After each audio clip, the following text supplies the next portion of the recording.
जिसको भगवान शिव अपने पास में रखे हैं, यह साधारण नहीं है। शिव मंदिर में जब आप कभी जाएं शंकर भगवान की, कभी ऐसा मौका लगे कि आपको लगे कि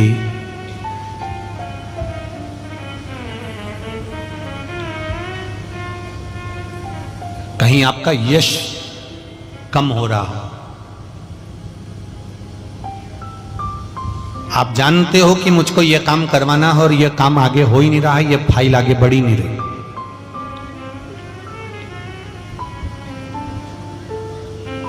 आपको लगे ये फाइल आगे नहीं बढ़ रही, शिव जी पे जो जल चढ़ाओ,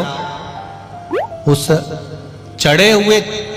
जल को जब आप थोड़ा सा लेकर आते हो, आपको बताया था ना कि खाली लोटा नहीं लाना चाहिए, खाली कलश शंकर जी के मंदिर से वापस नहीं लाना। शंकर भगवान को जल चढ़ाया, चढ़ाने के बाद थोड़ा सा जल हाथ में या कटोरी में या कलश में झेल लिया, भले 2 बूंद लाओ पर अपने घर पर लेकर आओ। उस 2 बूंद जल का भी स्पर्श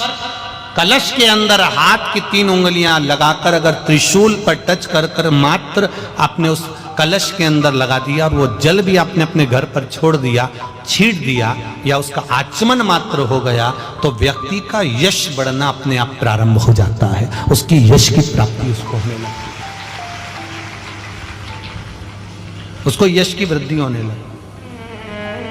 उसको यश की प्राप्ति होने लगती। त्रिशूल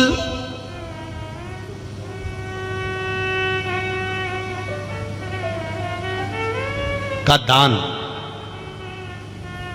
त्रिशूल का स्पर्श,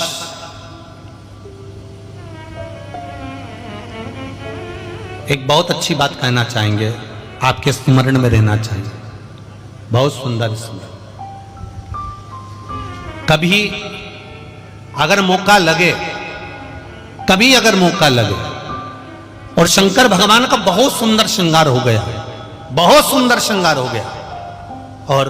शिव जी पे माला भी बहुत अच्छी चढ़ी है, बेलपत्र भी अच्छी चढ़ी है, धतूरा भी अच्छा चढ़ा हुआ है, फूल भी अच्छे चढ़े हुए हैं, और आपने देख लिया शिव जी का बहुत अच्छा श्रृंगार हो गया, और तुम्हें कभी मौका लग जाए ऐसा,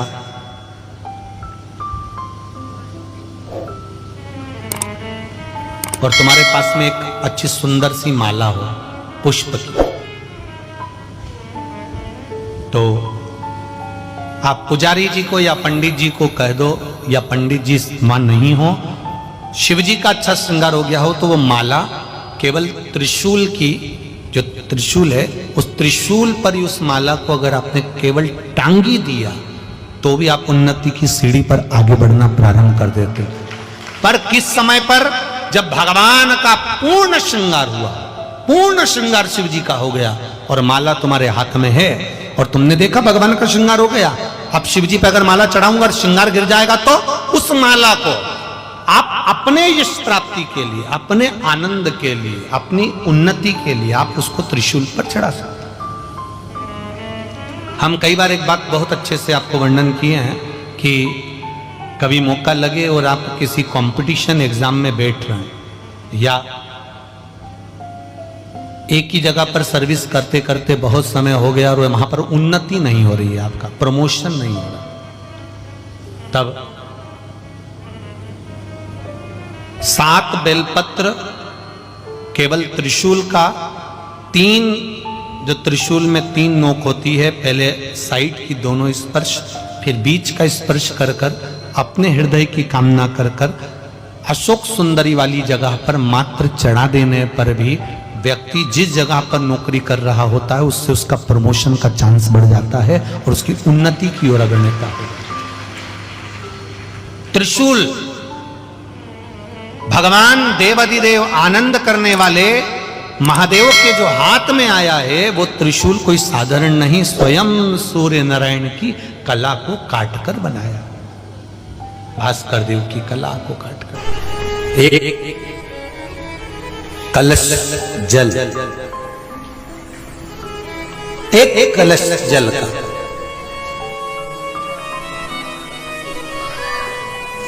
एक बेलपत्र। कभी कोई विशेष कार्य है, अटक रहा है, बहुत दिन से लगे हो, नहीं हो रहा, एक कलश जल, एक बेलपत्र। शिव मंदिर में जब बेलपत्र लेकर जाएं, बेलपत्र रखी सीधे हाथ में, उसके ऊपर रख लिया कलश, उसमें जल भरा हुआ हो, अपनी कामना कर कर मंदिर में पहुंचकर कलश को उल्टे हाथ में लेकर बेलपत्र को पहले अशोक सुंदरी वाली जगह पर, ये डंडी का जो भाग है जहां से पानी बहता है, अशोक सुंदरी की जो जगह होती है, और ये पत्ती उस जगह पर उसको रख दें, अशोक सुंदरी वाली जगह पर, और शंकर भगवान को सीधे हाथ में जल लेकर अशोक सुंदरी वाली जगह पर जल समर्पित कर कर शंकर भगवान के चारों ओर जल छोड़कर फिर शिव जी के शिवलिंग पर जल समर्पित करें। लगभग 2 या 3 सोमवार लगातार प्रतिदिन एक बेलपत्र समर्पित करें। और अगर आपने लगातार 2 सोमवार या 3 सोमवार कर लिया तो जो अटका हुआ कार्य है ना, मेरा देव अधिदेव महादेव उसमें सफलता प्रदान कर देगा, ये विश्वास।